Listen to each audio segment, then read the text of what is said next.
سلام دوستان، امروز یه لایو دیگه اومدیم تا با هم باشیم و تو این لایو من میخوام به سوالات بعضی از دوستان که تو دایرکت از من سوالاتی رو کردن جواب بدم. اولین سوالی که بعد از شما از من پرسیدین این بوده که آیا منی که تا حالا هیچ کار آنلاین انجام ندادم و هیچ تجربه ای رو ندارم، آیا میتونم تو این بیزینس موفق باشم؟ میتونم کار انجام بدم؟ چون من هیچ تجربه ای ندارم. بخواستم اینو یادآوری کنم که البته خیلی از ماهایی که داریم این آنلاین بیزینس رو انجام میدیم هیچ کدوم ما تجربه ای تو این کار نداشتیم قبلا و هیچ کار آنلاینی رو ما انجام ندادیم و ما بعد از اینکه تصمیم گرفتیم و دوره ترایال رو گذروندیم رسیدیم به دوره آموزشی و توی دوره آموزشی به ما قدم به قدم این مراحل رو یاد دادن که از کجا شروع کنیم، به چه نحو شروع کنیم و چه کارهایی باید انجام بدیم و میخوام بگم که اصلا هیچ ترس و استرسی نداشته باشید و موقعیت همه ما هم بیشتر افرادی که تو این بیزینس شروع به این کار کردن تجربه نداشتن و اگر که شما وارد دوره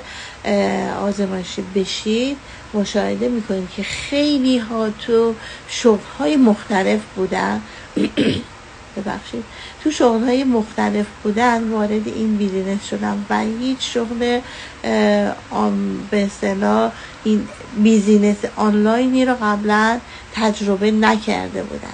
پس هیچ نگران نباشید، همه اونایی که وارد این آنلاین بیزینس میشن خوشبختانه طی یک دوره آموزشی که از طریق به اصطلاح کلیپ های مختلف، ویدیوهای مختلف هست با زیرنویس های مختلف و کوچ و منتورهای مختلف آموزش میبینن و قدم به قدم پیش میرن. پس هیچ ترس و استرسی در ارتباط با شروع این بیزینس نداشته باشید.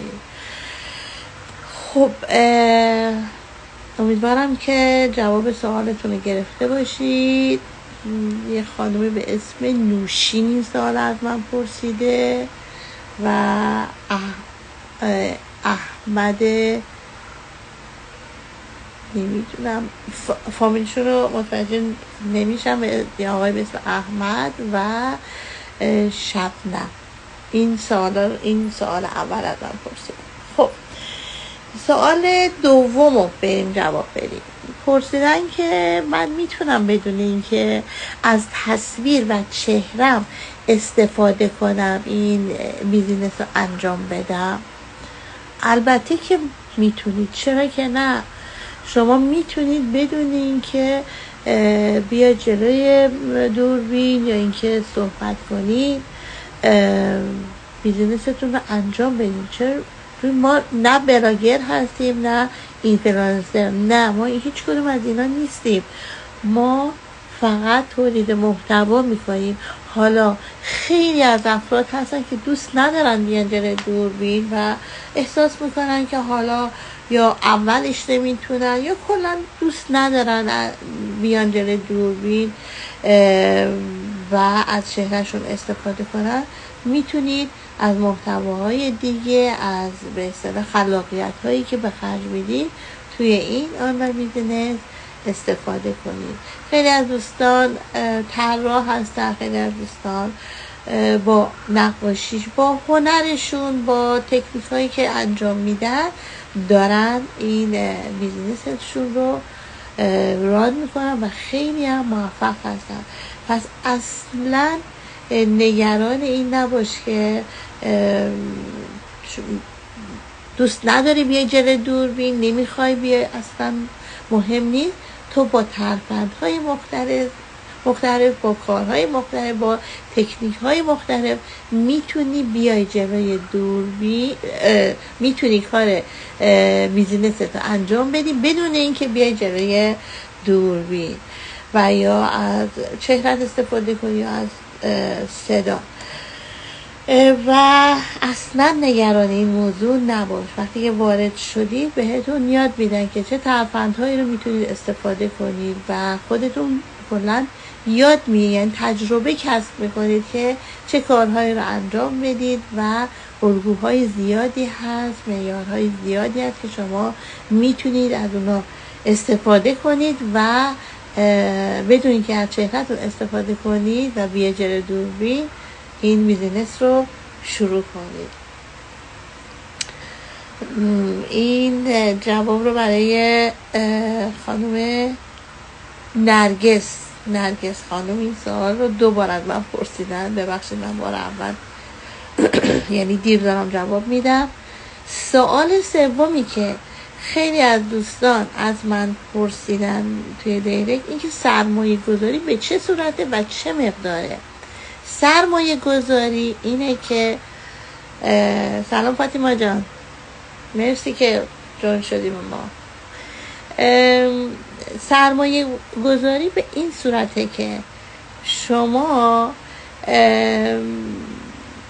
اول وقتی که وارد میشید باید یک کالایی رو بخرید. حالا این کالا به چه صورته؟ کالایی که مورد نیاز توی هر خونه ایه، یعنی هر کسی میتونه، یعنی باید، چون در ارتباط با سلامتی بدنه.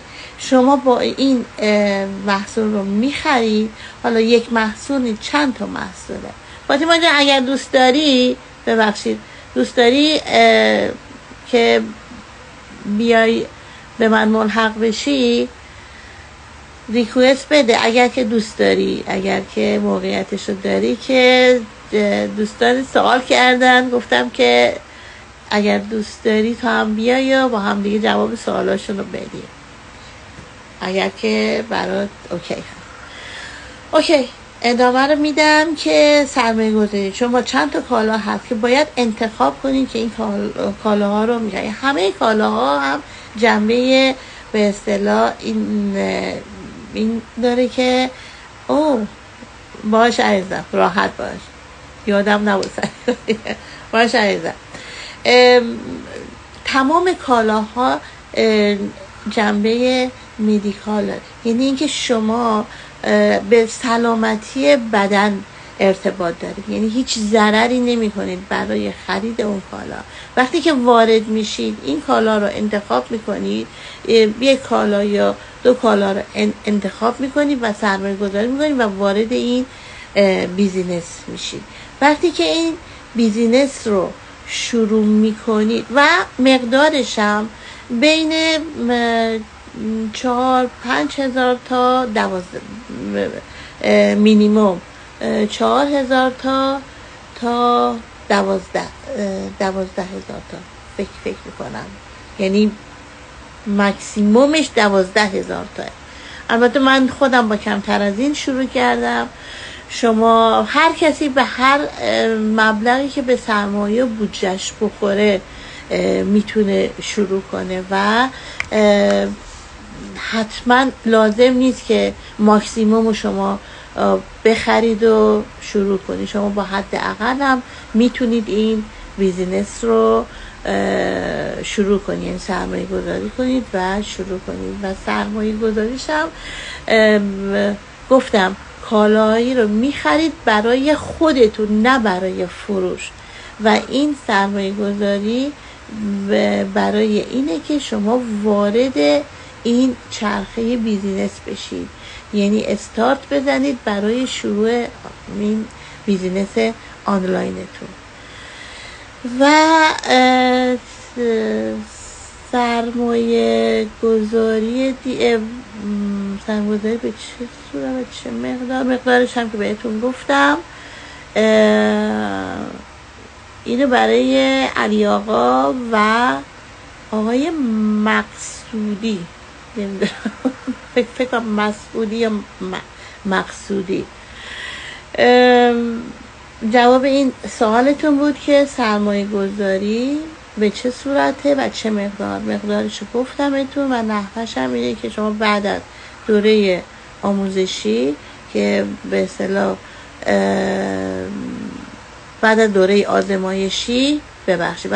آزمایشی یک ماه فرصت دارید بعد از تحقیق و بررسی سرمایه گذاری میکنه و تو دوره آزمایشی بهتون میگن که چه مقدار باید سرمایه گذاری کنید، به چه صورته و اینا همه درجه بندی داره و حداقلش 3-4 هزار تا و حد اکثرش و مکسیمومش 12 هزار تا.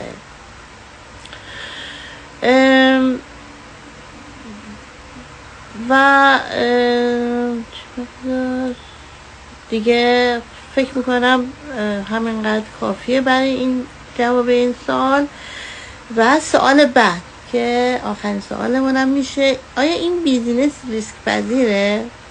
والا این بیزینس تا حالا که برای ما هیچ ریسکی نداشته، همونطور که میبینید داره افراد وقتی من وارد شدم در حدود 180,000 نفر بودن ولی الان شدن 210,000 نفر.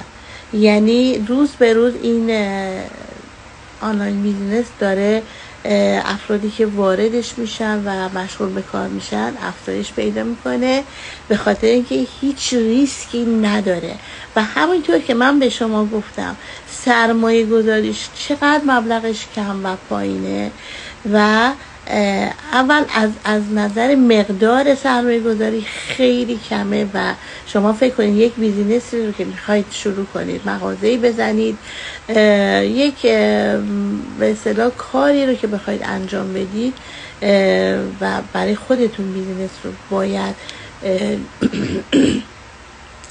مکان رو آماده کنید، به اصطلاح تجهیزات رو آماده کنید و خیلی خیلی هزینه‌های حاشیه‌ای داره که باید خرج کنید، نمیدونم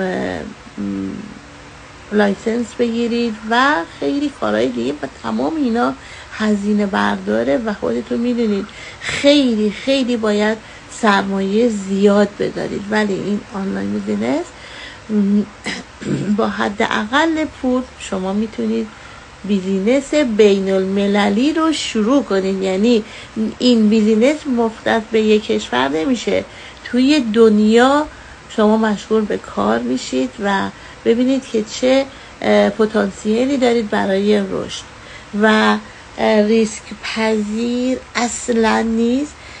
چرا؟ چون سرمایه گذاری که شما میکنید حتی همون مبلغ کمی هم که سرمایه گذاری میکنید اون برمیگرده به خونه خودتون. یعنی در واقع از این جیب در میره توی جیب دیگه کت خودتون. یعنی تمام پولتون در اختیار خودتونه و خودتون دارید ازش استفاده میکنید و پولتون دست هیچ کس نیست. اما شما یک بیزینس آنلاین رو یک بیزینس آنلاین بین المللی رو شروع میکنید. خب این بیزینس آنلاین انقدر پتانسیل داره که شما 10 برابر اون سرمایه گذاری که خریدید و خودتون هم دارید استفاده میکنید، خودتون خانواده‌تون دارید استفاده میکنید، 10 برابر و 1000 برابر اون رو در طول زمان به شما برمیگردونه. و اینو بهتون بگم، میخوام اضافه کنم که این هیچ کس توقع نداشته باشه که امروز که این بیزینس رو شروع میکنه یک روز بعد، یک ماه بعد یا 6 ماه بعد به اصطلاح یه عالمه پول بیاد به حسابش. این بیزینس بستگی به تلاش خودتون داره که چقدر فعالیت کنید، چقدر تلاش کنید و برای هر کسی هم زمانش متفاوته. یک نفر ممکنه 6 ماهه 7 ماهه بتونه درآمد زایی کنه و یک نفر ممکنه در عرض 1 سال یا بیشتر و این هیچ زمان خاصی رو نداره. این هم جواب سوال افرادی بود که پرسیده بودم ما بعد از چه مدت میتونیم کسب درآمد کنیم. این بستگی به فعالیت، کوشش، پشتکار و استمرار خودتون داره. خیلی ممنون از دوستانی که این لایو رو نگاه کردن و